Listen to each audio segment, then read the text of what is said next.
So it's about overthinking, just sort of in everyday life.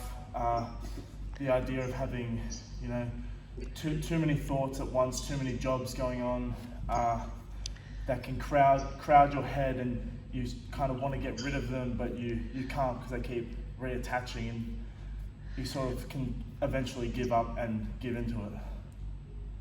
Okay, so if you were to choose a phrase of movement or a sequence of movement from your work, what would best reflect that, do you think?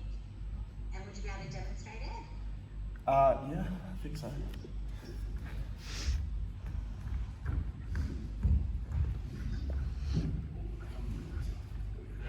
Yeah, I can see. Okay, cool.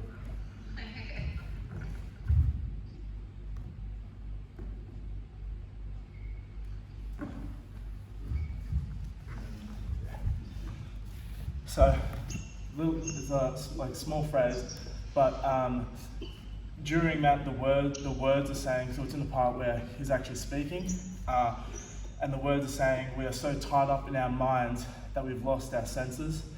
So it's sort of showing like how so many thoughts can be sort of numbing and distract you so much that you just completely lose all sense of reality, I suppose.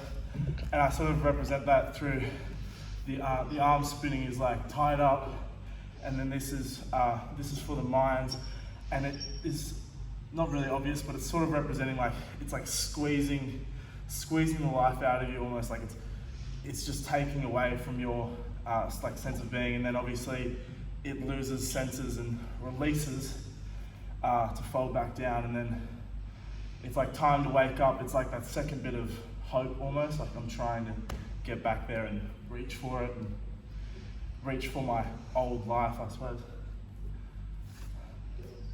Okay, so you start to explore space-time and dynamics, but talk about how you have explored dynamics to demonstrate that overthinking and then clarity, perhaps. Well, I'd say the use of tempo in terms of moving from the speaking sections and the sort of when the music picks up, and it's so like the quick change at some points. There's a quick changes of how things for a moment can feel like they're calming down, and then they can very quickly speed back up and everything's racing again. So I suppose I use the music as a guide there to be able to represent using the whole tempo in my body and my movements, how they slow down when I can feel a sense of calmness, and then they speed up and go a little bit more crazy, and more jumps, bigger movements, reaching out a lot more than in the slower talking bits. Okay, so you've talked about time there. What about the conscious choice of dynamics?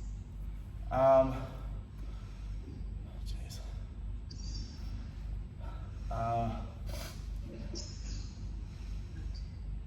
So maybe choose another demonstration from your work where you think dynamics are really explored to show some idea, either like the overthinking or the calm part. Okay.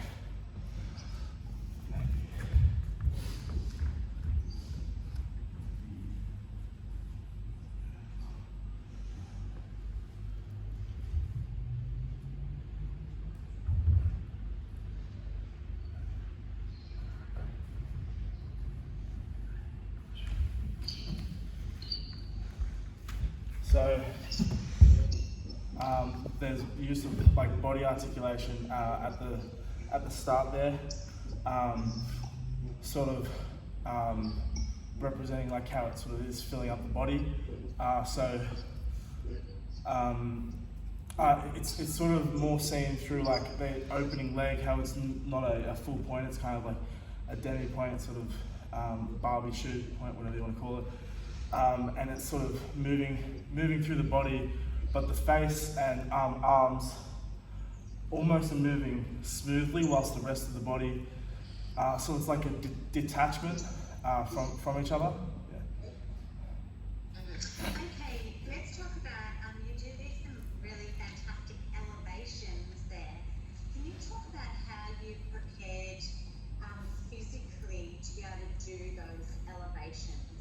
Well, I suppose like other sporting activities outside of dance has probably been a big thing that's helped me be able to build up a lot of strength in my legs and be able to control my body and my core and everything to be able to get into the air and hold a position in the air and obviously get enough height to be able to fully show the movement.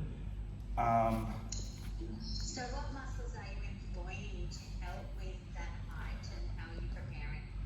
Okay, so some muscles that I use are the what's it called?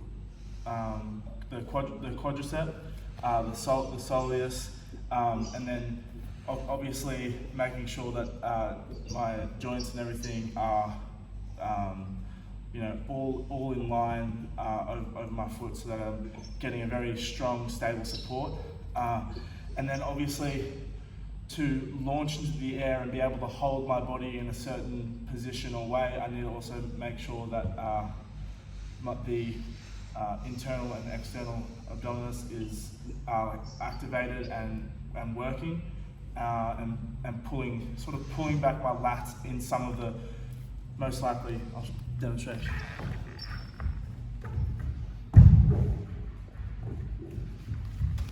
In that movement, I'm trying to engage my lats so that I can bring the latissimus dorsi, so that I can lift my back and keep it up in the air and projecting out to the audience to add to the performance quality as well. And the ways I can prepare for this, very simple, just doing squats just to build the strength, and then also making sure that there are, just do a couple stretches. It's very simple, just making sure that my body's limber enough that when I'm in the jump I can still stretch and everything, and I'm not very static and tight because I've just been activating the muscle a lot. Okay, so can you talk about your projection because there's a lot of changes of the projection and focus. Can you just tell us about why you've made those choices? So I've made those choices because I want to show the sort of, sometimes when I am looking out towards the audience and I'm projecting out towards the audience, and that is my focal point, I'm trying to show a desperation for hope, to almost asking for someone to help me and save me, but then other times it can get, which is why I look out to the audience probably more so in the calmer sections when I can think, and then when the music picks up and my movements pick up, it's a little bit more shut off because you don't have time to think about that. You're too taken over by the thoughts and sort of craziness in your head. Okay, is there anything else that you'd just like to add? You've got 15 seconds. Geez, think. I guess it's been a pleasure. I don't know. Oh, you're so sweet. I love it. Thanks, Steve. It's a pleasure's been ours, I'll tell you. Thank you.